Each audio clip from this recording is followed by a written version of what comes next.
بسم اللہ الرحمن الرحیم۔ آج کے اس کلپ میں آپ سنیں گے کہ امرود کو خواب میں دیکھنا کیسا ہے۔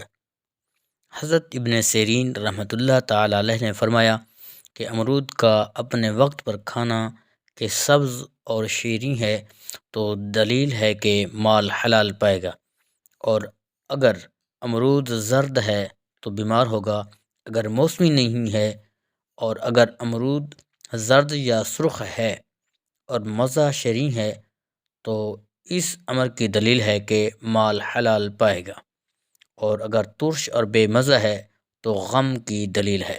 حضرت کرمانی رحمۃ اللہ تعالی علیہ نے فرمایا کہ امرود سبز اور شیریں موسم میں دیکھنا اپنی مراد کو پانا ہے، اور اگر کھائے تو بھی نفع کی دلیل ہے۔